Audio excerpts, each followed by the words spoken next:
வணக்கம் ஃப்ரெண்ட்ஸ். பாண்டியன் ஸ்டோரில் இன்னும் எபிசோடில் என்ன நடக்க போகுதுன்னு ஒரு நட பார்த்துட்டு வரலாம் வாங்க.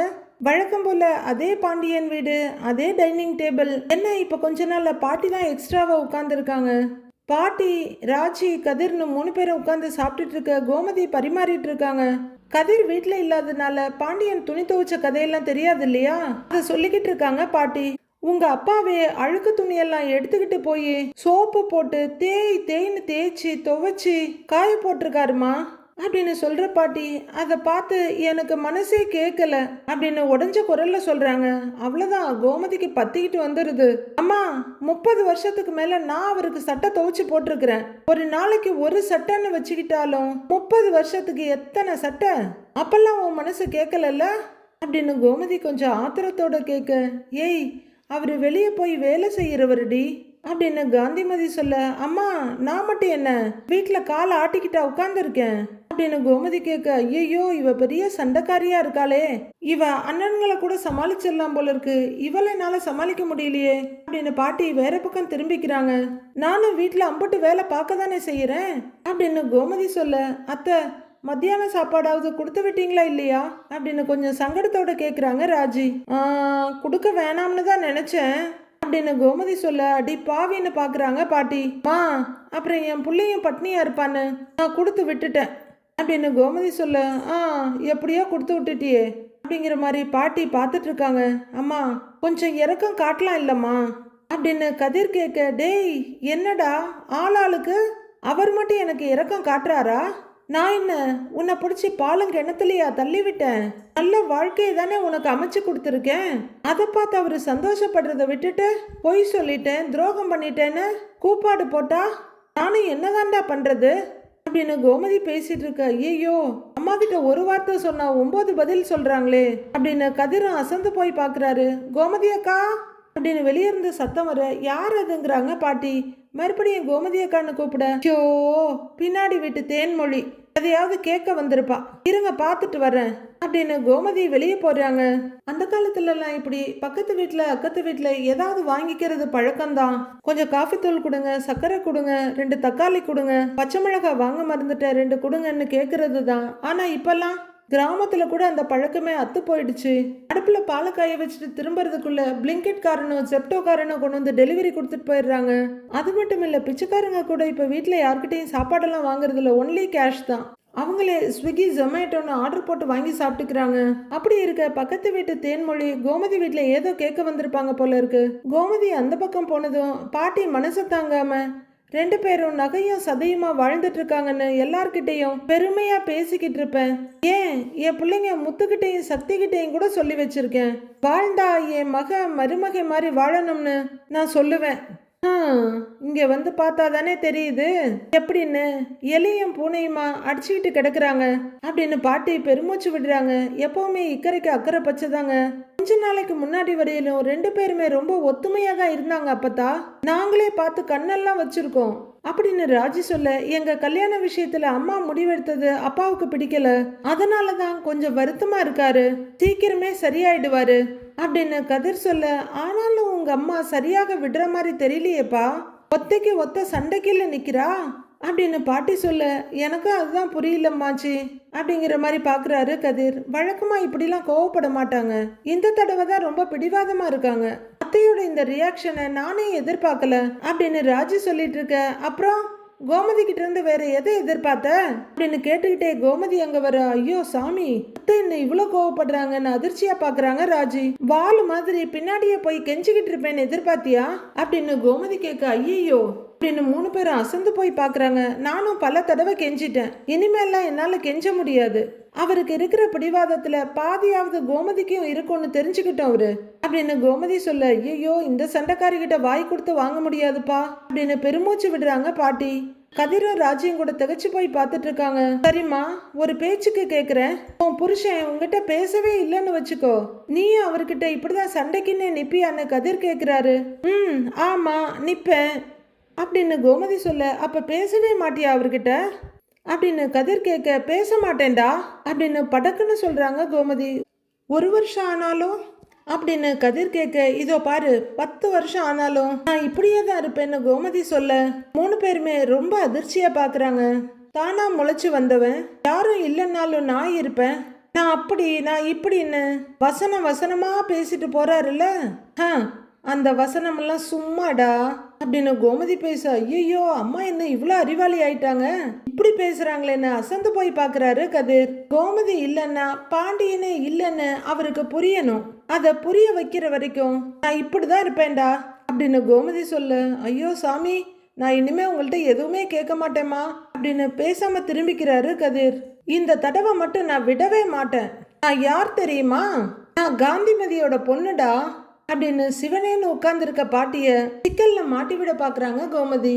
அசந்து போய் உட்கார்ந்து பார்த்துட்டு இருந்த பாட்டி, ஐயே நான் இப்படிலாம் புடிவாதம் புடிச்சதே கிடையாதுடி, இதுல எல்லாம் என்னை இழுத்து விட்டுறாத தாயி அப்படின்னு பாட்டி சொல்லிட்டு இருக்க, மறுபடியும் அதே கோமதி அக்கா அதே தேன்மொழி தான். ஐயோ இவ வேற எப்ப பார்த்தாலும் காப்பி தூள கொடு, அதை கொடு, இதை கொடுன்னு நச்சாச்சுக்கிட்டே இருக்கிறா அப்படின்னு புலம்புற கோமதி இதோ இதோ வர்றேங்கிறாங்க. முன்னாடி வெளியே போன கோமதி கையில பாத்திரத்தோட வந்து 1/4 மணி நேரமா கதை அலந்துட்டு இருக்காங்க. வாசல்ல பாவம் நின்னுட்டு கூப்பிட்டா இவ்வளோ சலிச்சுக்கிட்டு கிச்சனுக்குள்ள போறாங்க கோமதி. பாட்டிக்கு ஆறவே மாட்டேங்குது மனசு. இவ ஏன்பா இப்படி இருக்கிறா அப்படின்னு கேட்க, அம்மாவும் சரி அப்பாவும் சரி சும்மா சீன் தான் போட்டுட்டு இருக்காங்க. கண்டிப்பா சீக்கிரமே யாராவது ஒருத்தர் சரண்டர் ஆயிடுவாங்க, நீங்களே பாப்பீங்க அப்படின்னு கதிர் சொல்ல, பாட்டிக்கு நம்பிக்கையே வரல. அப்படின்னு அவங்க தலையாட்டிட்டு இருக்க, ஒரு சின்ன அண்டா சைஸ் இருக்க பாத்திரத்திலேயே காஃபி தூளை கொண்டு போய் கொடுப்பாங்க. கோமதி அதை தான் எடுத்துட்டு போறாங்க. மீனாவோட ஆபீஸுக்கு கீழே மீனாவும் நந்தினியும் நின்று டீ குடிச்சிட்டு இருக்காங்க. உங்க மாமியார் எப்படி இருக்காங்கன்னு மீனா கேட்க, ஹெல்த்ல எந்த முன்னேற்றமும் இல்லை மீனா, ஆனா முன்ன அளவுக்கு இப்ப நான் அவங்கள பத்தி கவலைப்படுறது இல்ல, கம்ப்ளீட்டா தங்க மயில் சார்ஜ் எடுத்துக்கிட்டா அப்படின்னு கொஞ்சம் நிம்மதியா சந்தோஷமா சொல்லிட்டு டீயை குடிக்கிறாங்க. சமையலும் ரொம்ப நல்லா பண்றா, இப்படி ஒருத்தங்களை ஏற்பாடு பண்ணி கொடுத்ததுக்கு நான் தான் உனக்கு தேங்க்ஸ் சொல்லணுங்கிறாங்க நந்தினி. அதுக்கு எதுக்குக்கா தேங்க்ஸ் எல்லாம், அவங்க வேற எங்கேயும் வேலைக்கு போகாம எனக்கு தெரிஞ்சவங்க வீட்டுல வேலைக்கு சேர்ந்ததே எனக்கு ரொம்ப சந்தோஷம் தாங்கிறாங்க மீனா. அப்படின்னு நந்தினி தலையாட்டுறாங்க. தங்கமயில் கிட்டேயே கேட்டிருப்பேன், ஆனா அவளுக்கு தர்ம சங்கடமா இருக்குமோன்னுட்டு தான் கேட்கல அப்படின்னு நந்தினி மெதுவா தயங்க என்னன்ற மாதிரி மீனா பாக்குறாங்க. அவ பிரெக்னெண்டா இருக்காளா அப்படின்னு நந்தினி கேட்க, மீனா அதிர்ச்சியோட பாக்குறாங்க. அவங்க உங்ககிட்ட சொல்லலையான்னு மீனா கேட்க, சொல்லல, ஆனா அவ நடவடிக்கையை வச்சு நானாவே புரிஞ்சுக்கிட்டேன். அவ புருஷன்கிட்டையும் உங்க வீட்லயும் அவ பிரெக்னெண்டா இருக்கத சொல்லியாச்சா? கேட்டு சந்தோஷப்பட்டிருப்பாங்களே, சண்டையெல்லாம் முடிவுக்கு வந்திருக்கும்ல அப்படின்னு நந்தினி ஆர்வத்தோட கேக்குறாங்க.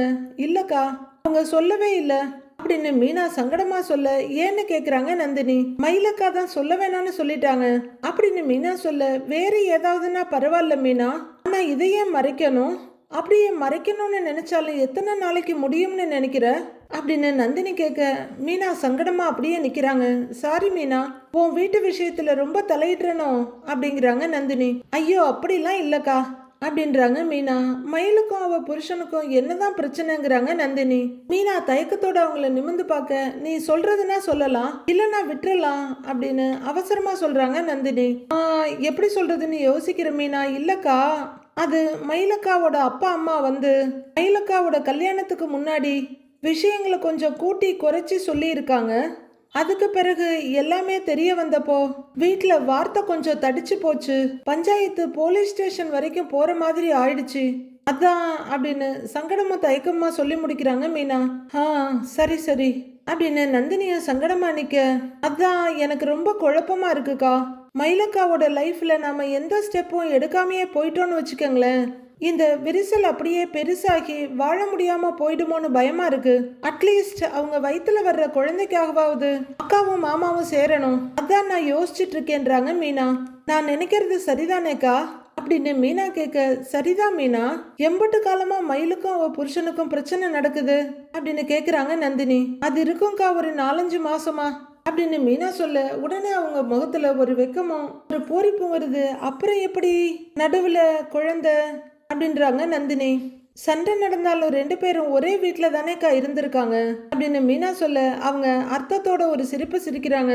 அப்படி இப்படி எப்படியோ ஆச்சுன்னு மயிலக்கா சொன்னாங்க. இதெல்லாம் ஒருத்தர்கிட்ட கேட்க முடியிற விஷயமா, அதனால நானும் பெருசா கண்டுக்கல அப்படின்னு மீனா சொல்ல, நந்தினியும் கொஞ்சம் கூச்சமும் தயக்கமா, சரி சரி என்ன சண்டையா இருந்தாலும் இதெல்லாம் மட்டும் நடந்துருது இல்ல, அப்படின்னு நந்தினி கொஞ்சம் வெக்கத்தோட சொல்ல பெருமூச்சு விடுற மீனா, மயிலக்காவோட வீட்டுக்காரர்கிட்டயோ இல்ல என் மாமனார்கிட்டயோ இத பத்தி எல்லாம் எதுவுமே பேச முடியாது. என் புகுந்த வீட்டு ஆம்பளைங்க எல்லாம் எல்லாரும் அச்சுல வார்த்த மாதிரி ஒரே மாதிரி யோசிப்பாங்க. ஆனா அத பத்தியும் பேசாம இருக்க முடியாது இல்லக்கா. அக்கா, நான் வேணா என் மாமியார்கிட்ட இத பத்தி பேசி பார்க்கவான்றாங்க மீனா. அவங்க இதை பற்றி நல்லா புரிஞ்சுக்குவாங்களான்னு நந்தினி கேட்க, புரிஞ்சுக்குவாங்கக்கா. அவங்க மற்ற மாமியாருங்க மாதிரி கிடையாது. நாம என்ன சொல்றோங்கிறத பொறுமையாக கேட்பாங்க, புரிஞ்சுக்குவாங்கன்றாங்க மீனா. யோசிக்கிற நந்தினி, அப்ப நீ அவங்க கிட்டயே பேசலாமே. கோவத்துல வேற யார்கிட்டயும் சொல்ல வேணான்னு மயில சொல்லி இருப்பா. ஆனா அதுக்காக நீயும் அப்படி இருக்க முடியாதுல்ல. நாளை பின்ன ஏதாவது பிரச்சனைன்னா ஏன் நீ சொல்லலன்னு உங்ககிட்ட தான் பிரச்சனைக்கு வருவாங்க அப்படின்னு நந்தினி சொல்ல, நான் அதை பத்தி எல்லாம் யோசிக்கலக்கா. நான் மயிலக்காவை பத்தியும் அவங்க வயிற்றுல வளர்ற பிள்ளையும் பத்தி யோசிச்சுதான் மாமியார்கிட்ட பேசுறேன்னு சொன்னேன் அப்படின்னு மீனா சொல்ல, அப்படின்னு நந்தினி யோசனையா பார்க்க, மீனாவும் யோசனையா சொல்லலாமா இல்லையான்னு யோசிக்கிறாங்க. வீட்டுக்கு வெளியே சேர் போட்டு பாட்டி ஒரு சேர்ல கோமதி ஒரு சேர்ல உட்காந்துருக்காங்க. நடுப்புற டீப்பாய் இருக்கு. திண்ணையில உட்காந்து ஆச்சி படிச்சுட்டு இருக்க அரிசி பூ கட்டிக்கிட்டு இருக்காங்க. கோமதி முருங்கைக்கீரையை உருவிட்டு இருக்காங்க. பாட்டி வெத்திலைய ஜவ்வு மிட்டாயை மெல்ற மாதிரி மென்னுட்டு இருக்காங்க. கோமதி அப்படியே எதிர்வீட்ட ஒரு பார்வை பார்த்துட்டு, என்னம்மா உன் மகனுங்களை ஆளைய காணோங்கிறாங்க, இந்நேரம் மில்லுல இருப்பானுங்க அப்படின்னு பாட்டி சொல்ல, இல்ல உன் மருமகள்களை கூட காணோமே அப்படின்னு கோமதி சொல்ல, பாட்டியும் எதிர்வீட்டையே பார்த்துட்டு இருக்காங்க. செடிக்கு தண்ணி ஊத்தவும் வாசல் தெளிச்சு கோலம் போடவும் வெளியே வருவாங்களே அப்படின்னு கேக்குறாங்க கோமதி. கொஞ்ச நேரத்துக்கு முன்னாடி தான் 2 பேரும் சேர்ந்து கோவிலுக்கு போனாங்கன்றாங்க பாட்டி. கோமதி, எவ்வளவு அப்டேட்டடா இருக்க நீ அப்படிங்கிற மாதிரி ஒரு பார்வை பார்த்துட்டு, ஒரு கண்ணை மகன் வீட்டுல போட்டுட்டு தான் உட்கார்ந்துருக்க போல அப்படின்னு கிண்டலா கேக்குறாங்க. அது என்னமோ உண்மைதான் கோமதி. அந்த வீட்டுல இருந்தா இந்த வீட்டை பத்தியும், இந்த வீட்டுல இருந்தா அந்த வீட்டை பத்தியும் நினைச்சுக்கிட்டே இருக்கணும்னு தலையில எழுதி இருக்கு போல இருக்கு. என்ன பண்றது அப்படின்னு பாட்டி சொல்ல, அப்படின்னு கோமதி சின்னதா ஒரு சிரிப்பு சிரிக்க, வாங்க அப்பத்தா அப்படின்னு சொல்லிக்கிட்டே மீனா வர்றாங்க. வாடி அப்படின்னு பாட்டியும், ஹாய்க்கா அப்படின்னு ராஜியும் சொல்ல, அரசி அவங்கள பார்த்து சிரிச்சிட்டு இருக்காங்க. என்ன 3 தலைமுறையை உட்கார்ந்து பேசுறத பார்த்தா கண்கொள்ளா காட்சியா இருக்கே அப்படின்னு மீனா சொல்லிட்டு திண்ணையில ஏறி உட்கார்ந்து சமணம் போட்டுட்டு இருக்க எல்லாரும் சிரிப்போட பாக்குறாங்க. என்ன அப்பத்தா, மக வீட்டுல சந்தோஷமா இருக்கீங்களா அப்படின்னு மீனா கேட்க, ஏன் சந்தோஷத்துக்கு என்னமா குறைச்சல், நான் நல்லா தான் இருக்கிறேன். ஆனா உன் அத்தையும் மாமாவும் தான் சின்ன புள்ள மாதிரி சண்டையா போட்டுட்டு இருக்கிறாங்க அப்படின்னு பாட்டி சொல்ல, கோமதி டப்புன்னு நிமிந்து முறைக்கிறாங்க. அம்மா சும்மா இருக்க மாட்ட, அவ வந்த உடனே அதை பத்தி தான் பேசணுமா, இப்ப விடு அப்படின்னு கோமதி சொல்ல, ஆமாமா இதை இப்படியே இழுத்துக்கிட்டே போங்க அப்படிங்கிற மாதிரி பாக்குறாங்க பாட்டி. அப்போ என்னமோ நடந்திருக்கு, இன்னைக்கு ஏதாவது நடந்துச்சா அத்தை அப்படின்னு மீனா கேக்குறாங்க. அத பேசி பேசி எனக்கே போர் அடிக்குதுடி அப்படின்னு கோமதி சொல்ல, அரசி அவங்க அம்மாவை ஒரு பார்வை பார்த்துட்டு சிரிக்கிறாங்க. ராஜி சங்கடமா பார்க்க, நடக்கட்டும் நடக்கட்டும், சரி இந்தாங்க எல்லாரும் சாப்பிடுங்க, இந்த பாரு வடை இருக்கு அப்படின்னு அவங்க அந்த கவரை விரிச்சு காட்ட அரசி ஆர்வமா எட்டி பாக்குறாங்க. அத்தை, இதுல சமோசா இருக்கு, உங்களுக்கு பிடிக்குமேன்னு வாங்கிட்டு வந்தேன்னு அந்த கவரை கோமதி முன்னாடி வைக்கிறாங்க. கோமதி கீரையை ஒரு ஓரமா வச்சுட்டு உடனே சமோசாவை எடுத்து சாப்பிட்டுட்டு இருக்க. அரசி, நீ சொல்லு, வீட்டுல என்ன நடந்துச்சு அப்படின்னு மீனா கேட்க, அப்பாவோட ட்ரெஸ்ஸ அம்மா துவைக்கவே இல்ல அப்படின்னு அரசி சொல்ல, சரின்னு ஆர்வமா கேட்டுட்டு இருக்காங்க மீனா. அப்புறம் அப்பாவே பூரா சொட்டையும் அவங்க கையாலேயே துவைச்சாங்க அப்படின்னு அரசி சொல்ல, நல்ல விஷயம் தானேங்கிறாங்க மீனா படக்குன்னு. என்ன இது, நம்ம எவ்வளோ டெவலப்பிங் பிரிண்டிங் எல்லாம் போட்டு சொல்லியிருக்கோம், எவ்வளோ பெரிய ரியாக்ஷன் எதிர்பார்த்தா இவங்க பொசுக்குன்னு இப்படி முடிச்சிட்டாங்களே அப்படின்னு அரசி பாக்குறாங்க. பாட்டிக்கும் பக்குன்னு இருக்குது, இந்த பிள்ளை என்ன பொசுக்குன்னு இப்படி சொல்லி பிடிச்சின்னு. கோமதி, அப்படி சொல்லிடு என் அருமை மருமகளேன்ற மாதிரி சமோசாவை கறக்கு முறக்குன்னு கடிச்சிட்டு இருக்காங்க. அதுல அப்பத்தாவுக்கு தான் கொஞ்சம் வருத்தம், வெளியே போய் வேலை பார்க்கிறவரை வீட்லயும் வேலை செய்ய வச்சுட்டாங்களேன்னு ஒரே வருத்தம் அப்படின்னு ராஜி சொல்ல, நியாயம் தானே நான் கேட்டது அப்படின்றாங்க பாட்டி. என்ன நியாயம் அப்பத்தா அப்படின்னு மீனா கேட்க, பாட்டியோட முகம் சுருங்குது. அப்படின்னு கோமதி கருக்கு மறுக்குன்னு கடிச்சுக்கிட்டே வேகமா தலையாட்ட, அத்தை இத்தனை நாளா மாமாவோட துணியை துவைச்சதே இல்லையா சொல்லுங்க அப்படின்றாங்க மீனா. அத சொல்லுடிங்கிறாங்க கோமதி. அவரு கோவமா இருக்காருன்னு துவைக்காம இருந்திருப்பாங்க அப்படின்னு மீனா சொல்ல, சரிடி ஜாடிக்கு ஏத்த மூடி மாதிரி உனக்கு சரியான மருமக தாண்டி இவ அப்படின்னு பாக்குறாங்க பாட்டி. மறுபடியும் அதை சொல்லு அப்படின்னு சப்போர்ட்டுக்கு ஆள் கிடைச்ச வேகத்துல குரலை உயர்த்தி பேசுறாங்க கோமதி. கேட்டிருந்தா செஞ்சிருப்பேன், அவரு கேட்கல, அதனால நான் செய்யல, அவ்வளோதான். அதை சொன்ன எங்க அம்மாவுக்கு புரியவே மாட்டேங்குது அப்படின்னு கோமதி பட்டாசு மாதிரி பொரிய, ஏண்டி அந்த வீட்டில் தான் எல்லாரும் சிடு சிடுன்னு இருப்பாங்கன்னு பார்த்தா இந்த வீட்லயும் எல்லாரும் அப்படித்தானே இருக்கீங்க அப்படின்னு பாட்டி ஒரு மாதிரி சங்கடமும் வருத்தமா கேக்குறாங்க. அப்பதா பேசாம என் கூட குவார்டர்ஸ்க்கு வந்துடுறீங்களா அப்படின்னு மீனா கேட்க அதிர்ச்சியோட திரும்புற பாட்டி எதுக்குமான்றாங்க. ஏன் இப்படி சொல்றாங்கன்ற மாதிரி மீனா பார்த்துட்டு இருக்க. நீயும் உன் புருஷனும் வேலைக்கு போயிடுவீங்க, நான் என்ன விட்டத்தை பார்த்துக்கிட்டே அந்த வீட்டில் உட்கார்ந்துருக்கவா அப்படின்னு பாட்டி சொல்ல. ஓ அப்படி ஒன்று இருக்குல்ல அப்படிங்கிற மாதிரி யோசிக்கிற மீனா கரெக்டு தான் அப்படின்னு தலையாட்ட ராஜி சிரிக்கிறாங்க. இங்க பாருங்கடி, பேசாம ஒன்று பண்ணுங்க. பொண்ணுக்கு 2 மருமகள்ங்க இருக்கீங்க, ஆளுக்கு ஒரு புள்ளைய பெத்து போடுங்க. வீட்டுக்கு ஒரு புள்ள வந்தா என் மகளும் மருமகனும் ராசி ஆயிடுவாங்கல்ல. என்ன நான் சொல்றது சரிதானே மாதிரி சந்தோஷமா பாக்குற பாட்டி 2 பேரையும் பார்த்து கேக்குறாங்க. ராஜி ஏகத்துக்கும் வெக்கப்படுறாங்க. ஆனா மீனாவோட மனசுல படக்குன்னு மயிலு தான் வந்து நிக்கிறாங்க. அவங்க வீட்டுல நடந்த டிஸ்கஷனை நினைச்சு பாக்குறாங்க. நான் மாசமா இருக்கிற விஷயத்த அவங்க வீட்டுல அவரு கண்டிப்பா சொல்ல மாட்டாரு, அதே மாதிரி நீயும் யார்கிட்டையும் சொல்லக்கூடாது அப்படின்னு மயிலு சொல்ல. என்னக்கா இப்படி சொல்லிட்டீங்கன்ற மாதிரி மீனா அதிர்ச்சியா பாக்குறாங்க. நான் அந்த வீட்டுக்கு சம்பந்தமே இல்லாத ஒருத்தி, வீட்டுக்கு சம்பந்தமே இல்லாத ஒருத்தியோட வாழ்க்கையில நடக்கிற நல்லது கெட்டது இது எதையும் பத்தி அவங்களுக்கு எதுவும் தெரிய வேண்டாம் அப்படின்னு மயிலு சொன்னதை அப்படியே யோசிச்சுட்டு உட்கார்ந்துருக்காங்க மீனா. ராஜி நீ IPS ஆகுற வெறியோட இருக்காங்க, அவங்கள போய் குழந்தையெல்லாம் பெத்துக்க சொல்றீங்க அப்படின்னு அரசு கேட்க. ஆமா இல்ல, போலீஸ்காரம்மா கதையவே நான் மறந்துட்டேன் அப்படின்னு பாட்டி சொல்ல. ராஜியும் கொஞ்சமா ஃபீல் பண்றாங்க. ஏம்மா மீனா, நீ தானே இந்த வீட்டுக்கு மூத்த மருமக, நீயே வாரிசை பெத்து கொடுத்துருங்கிறாங்க பாட்டி. நான் எப்படி மூத்த மருமகள் ஆக முடியும்?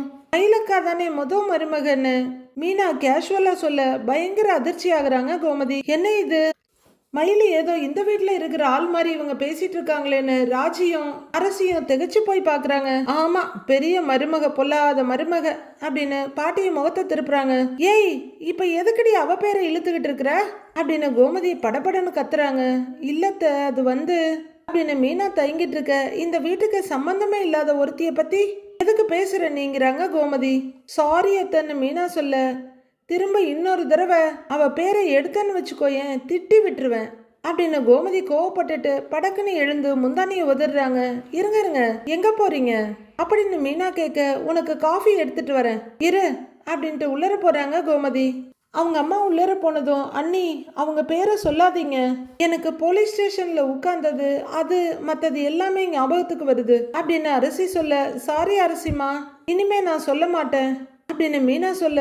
சரின்னு தலையாடுறாங்க அரசி. என்ன பேர் எடுத்ததுக்கே இப்படி எல்லாரும் குதிக்கிறாங்க, எப்படி விஷயத்த சொல்றதுன்னு யோசனையா உட்கார்ந்துருக்காங்க மீனா. கோமதி கிச்சன்ல பாலை சூடு பண்ணி வடிகட்டிட்டு இருக்க. மீனா அங்க வர்றாங்க. கோமதி முகத்தை உம்முன்னு வச்சிட்டு இருக்க. அத்தை உங்களை வருத்தப்பட வைக்கணும்லாம் நான் எதுவும் சொல்லல அத்தை அப்படின்னு மீனா கோமதியோட முகத்தை பார்க்க. கோமதி ஓரக்கண்ணால பார்த்துட்டு சர்க்கரை அதிகமா போடுவா இல்ல அளவா போடுவான்னு கேக்குறாங்க. அளவாவே போடுங்க அப்படின்ற மீனா. எப்படி சொல்றது, எப்படி ஆரம்பிக்கிறது அப்படின்னு அப்படியே யோசனையாவே நிக்கிறாங்க. ரெடி பண்ணி இந்தான்னு நீட்டுறாங்க கோமதி. சொல்ல முடியுமா இல்ல சொல்லவே முடியாதா அப்படிங்கிற மாதிரி மீனா கோமதியவே பார்த்துட்டு இருக்க. ஏன் மீனா, அவ குழந்தை பிறக்க போகுதுன்னு சொன்னால, நான் எம்புட்டு சந்தோஷப்பட்டேன். வானத்துக்கும் பூமிக்கும் குதிக்காத குறைதான், கடைசியில பார்த்தா அதுலயும் பொய் சொல்லி வச்சிருக்கா அப்படின்னு கோமதியை ஒரு பேச்சை எடுக்க. பேசாம மயிலக்கா பிரெக்னெண்டா இருக்காங்கன்னு சொல்லிடுவோமா அப்படின்னு மீனா யோசிச்சுட்டு இருக்க. அவளை பத்தி பேசவே கூடாதுன்னு நினைக்கிறேன். குழந்தைய பத்தி பேசினப்போ சட்டுன்னு ஞாபகம் வந்துருச்சு. எம்புட்டு வன்மம் பிடிச்ச வச்சு, அவெல்லாம் ஒரு பொண்ணே கிடையாது அப்படின்னு கோமதி வசப்பாடிட்டு இருக்கா. ஐயோ இப்ப நாம எதுவுமே சொல்ல வேண்டாம், நாளைக்கு மயிலக்காவைய வர வச்சு அவங்க வாயாலேயே சொல்ல வைக்கலாம் அப்படின்னு யோசிக்கிற மீனா தொண்டையை செருமிக்கிட்டு, அத்தை உங்ககிட்ட கொஞ்சம் பேசணுங்கிறாங்க. என்ன சொல்லுங்கிறாங்க கோமதி. இப்ப முடியாது, நாளைக்கு நீங்க அம்மன் கோவிலுக்கு வர்றீங்களா, அங்க வச்சு பேசுறேன் அப்படின்னு மீனா சொல்ல. என்னடி எதுவும் பிரச்சனையா அப்படின்னு கோமதி கேட்க. பிரச்சனையெல்லாம் இல்ல அப்படின்னு மீனா தயங்கிட்டு இருக்க. அப்ப இப்பவே சொல்ல வேண்டியது தானேங்கிறாங்க கோமதி. இல்ல இல்ல இல்ல இல்ல இப்ப சொல்ல முடியாது, நான் நாளைக்கு சொல்றேன், நாளை காலையில கோவிலுக்கு புறப்பட்டு வர்றீங்களா அப்படின்னு மீனா கேட்க. அம்மா தாயே, எனக்கு காலையில வீட்டுல நிறைய வேலை இருக்கு அப்படின்னு கோமதி சொல்ல. ஒரு அரை மணி நேரம் தானே, கோவிலுக்கு வந்தா குறைஞ்சா போயிடுவீங்கன்றாங்க மீனா. என்னத்த சொல்றது இவகிட்ட கோமதி முகத்தை திருப்பிக்க. என்ன இம்புட்டு யோசிக்கிறீங்க, வரேன்னு சொன்னாதான் என்னவான்றாங்க. ஐயோ சரி வர்றேன், இல்லைன்னா சும்மா விட மாட்டியே நீ. சரி குடி ஆறிட போகுது, ஆத்தி தரவா அப்படின்னு கோமதி கேட்க, இல்ல வேணான்னு யோசனையோட டம்ளரை கையில எடுத்துக்கிறாங்க மீனா.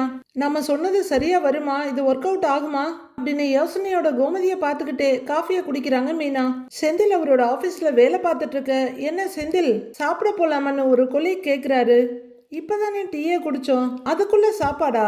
ஒரு அரை மணி நேரம் போகட்டும்னு சொல்லி ஃபைல புரட்டுறாரு. நீங்க வேணும்னா அரை மணி நேரம் கழிச்சு சாப்பிடுங்க, எனக்கு பசிக்குது, நான் போகட்டுமான்னு அவரு எழுந்திருக்க. சரிங்க சாருங்கிறாரு செந்தில். அவரு அந்த பக்கமா போக அட்டெண்டர் அன்னைக்கு வந்த அதே ஜீவராசியை கூட்டிட்டு வர்றாரு. வணக்கங்க சார்னு அவரும் வர்றாரு. உட்காருங்க சார்னு செந்தில் சொல்ல அவரு சேர மெதுவா இழுத்து போட்டு உட்கார்ந்துகிட்டே, என்னங்க சார் நம்ம வேலையெல்லாம் முடிஞ்சிருச்சான்னு கேக்குறாரு. செந்தில் ஒரு திகிலும் பயமா பார்க்க, சார் அதெல்லாம் முடிச்சிட்டாரு அப்படின்னு பியூன் பதில் சொல்ல திருன்னு முழிக்கிறாரு செந்தில். ஓ அப்படின்னு வந்தவர் பார்க்க, ஜேஇ கிட்ட ஒரு சைன் மட்டும்தான் வாங்கணும் இல்லையா சார் அப்படின்னு அவர் கேட்க, செந்தில் ஆமான்றதுக்காக நாலா பக்கமும் தலையை ஆட்டி வைக்கிறாரு. அப்படிங்களா, ரொம்ப சந்தோஷம் அப்படின்னு வந்தவர் சொல்லிட்டு இருக்க, சார் கொஞ்ச நேரத்துல ஏஇ சார் எங்கேயோ வெளியே போகணும்னு சொல்லிட்டு இருந்தாரு, நீங்க சைன் மட்டும் வாங்கிட்டு வந்துருங்க சார் அப்படின்னு அட்டெண்டர் சொல்ல, அப்படின்னு பதைப்போட ஃபைல் எடுத்து பார்த்துட்டு இருக்காரு செந்தில். அந்த ஃபைலை இன்னொரு ஃபைலுக்குள்ள மறைச்சு வச்சுட்டு, சார் சைன் வாங்கிட்டு வந்துடுறேன்னு செந்தில் எழுந்திருக்க, சார் நீங்க எங்கே இருங்க அப்படின்னு எழுந்திருக்க போன வந்தவரை தோல்ல அழுத்தி உட்கார வைக்கிறாரு அட்டெண்டர். சரிங்க அப்படின்னு உட்கார செந்தில் உள்ளர போறாரு. கூடவே அட்டெண்டரும் போறாரு. கேபின்குள்ள வந்து எக்ஸ்கியூஸ் மீ சார்னு சொல்ல, வாங்கன்றாரு ஏஇ. உள்ளர வந்த செந்தில் ஃபைலை நீட்ட அவர் ஃபைலை கையில வாங்கிட்டு என்னப்பாங்கிறாரு. அது கான்ட்ராக்ட் விஷயமா வந்தாரு இல்லைங்க சார், ராஜேந்திரன் அவரோட ஃபைல் இது அப்படின்னு செந்தில் சொல்ல, ஓ அப்படின்னு சொல்லிக்கிட்டே ஃபைல புரட்டுறாரு அவரு. டாக்குமெண்ட்லாம் செக் பண்ணிட்டீங்கல்ல அப்படின்னு அவரு செந்தில மேல் பார்வையா பார்த்துட்டு கேட்க, செந்திலுக்கு பயங்கர அதிர்ச்சியா இருக்கு. அட்டெண்டரும் திக்குன்னு பாக்குறாரு. அது வந்து அப்படின்னு செந்தில் தடுமாறிட்டு இருக்க, அதெல்லாம் சார் செக் பண்ணிட்டாருங்க சார் அப்படின்னு பியூன் வேகமா பதில் சொல்றாரு. ஓகே, பேச வேண்டியதெல்லாம் பேசியாச்சா அப்படின்னு ஏஇ கேட்க, செந்தில் அப்படியே தடுமாறிட்டு என்ன சொல்றதுன்னு நிக்கிறாரு. அதெல்லாம் சார் பேசி முடிச்சிட்டாருங்க சார் அப்படின்னு அதுக்கும் பியூனே பதில் சொல்ல, சரி அப்படின்னு ஏஇ ஃபைல புரட்டிட்டு இருக்க. அட்டெண்டர் ஓகேன்னு பார்த்துட்டு இருக்க. செந்தில் அப்படியே பயமும் பதபதப்புமா பார்த்துட்டு இருக்காரு. சார் கவலைப்படாதீங்க சார், கூலா இருங்க சார் அப்படின்னு கண்ணடிச்சு ஜாட காட்டுறாரு பியூன். வழக்கமா மேய்க்கிறது எருமை, இதுல என்ன பெருமைன்னு சொல்லுவாங்க. ஆனா அது உண்மையிலேயே பெருமையான விஷயம்தான். பாலை விற்கிறோம், பணம் வாங்குறோம், ரெண்டு பக்கமும் சமமா போயிடும். ஆனா இங்க சம்பளத்தையும் வாங்கிக்கிட்டு கிம்பளத்துக்காக கேவலமா வேலை பார்க்குற ஏஇ எதுக்கு டாக்குமெண்ட்ஸ் எல்லாம் பத்தி கேட்கிறாருன்னு தெரியல. ஒரு பேஜா சைன் போட செந்தில் பார்த்துக்கிட்டே இருக்காரு. சைன் போட்டு கொடுத்துட்டு இந்தாங்கன்னு சொல்ல தேங்க்யூ சார்னு வாங்கிக்கிறாரு. வாங்க சார்னு பியூன் அவசரமா அவரை வெளியே கூட்டிட்டு போறாரு. வெளியே வர செந்திலுக்கு இதெல்லாம் ஒன்னும் புரியல. என்ன இப்பதானே புதுசா ஆரம்பிக்கிறாரு. யோ என்னையா எங்கிட்ட கேக்குறாரு டாக்குமெண்ட் எல்லாம் செக் பண்ணிட்டியான்னு, அவருக்கு தெரியாதா டாக்குமெண்ட்ஸ் இல்லைன்னு அப்படின்னு செந்தில் பதைப்போட கேட்க, சார் அதெல்லாம் கேட்கறது தாங்க சார், சும்மா நீங்க வாங்க சார் அப்படின்னு பியூன் சொல்ல, என்னடா நடக்குது, என்னடா இதெல்லாம் ஒரு மாதிரியா குழப்பமா இருக்கு, என்ன கூட்டணி இதுன்னு யோசிச்சுட்டே நடக்கிறாரு செந்தில் வந்து ஃபைலோட சேர்ல உட்கார, சார் உங்க பர்மிஷன் ரெடிங் சார் அப்படின்னு பியூன் வந்தவர்கிட்ட சொல்ல, ரொம்ப நன்றிங்க சார் அப்படிங்கிறாரு அவரு. செந்தில் ஃபைலை நீட்ட பரவசத்தோட வாங்கிக்கிறவரு, ரவி சார் சொன்னப்போ கூட இவ்வளவு சீக்கிரம் வேலை முடியும்னு நான் நினைக்கவே இல்லைங்க சார் அப்படின்னு சொல்லிக்கிட்டு பேக்குள்ள ஃபைல வைக்க, இங்க செந்திலுக்கு வேர்த்து வடியுது. அதுவரையிலும் ஹோல்ட் ஆயிருந்த பிரீத் இப்பதான் லைட்டா வெளியே வருது. பியூன் ரொம்ப சந்தோஷமா பார்த்துட்டு நிக்கிறாரு. இந்தாங்க சார் உங்களுக்கு சேர வேண்டிய பணம்னு ஒரு கட்டை தூக்கி டேபிள் மேல வைக்க, பியூன் அப்படியே எலும்பு துண்டை பாக்குற நாய் மாதிரி ஜொல்லு விட்டுட்டு நிக்கிறாரு. செந்தில் பயங்கர பயமும் படபடப்புமா பாக்குறாரு. அது மேல அதே சைஸ்லயே இன்னொரு கட்டை எடுத்து வைக்கிறாரு வந்தவரு. செந்திலுக்கு பயங்கர அதிர்ச்சி ஆகுது. சார் அப்படின்னு கை நடுங்க அதை காட்டுறாரு. கண்ணுல அப்படியே லைட்டா கண்ணீர் வேற கரை கட்டுது பயத்துல. அப்படியே அதிர்ச்சியும் திகைப்புமா வந்தவர் எதிரில கூலா உட்கார்ந்துருக்க. செந்தில் படபடன்னு அவரை பாக்குறாரு. டேபிள்ல பணக்கட்டு பயத்துல செந்தில். பணம் கொடுத்தவர் எதிரில. அடுத்து என்ன நடக்க போகுதுன்னு நாளைக்கு பார்க்கலாம் ஃப்ரெண்ட்ஸ்.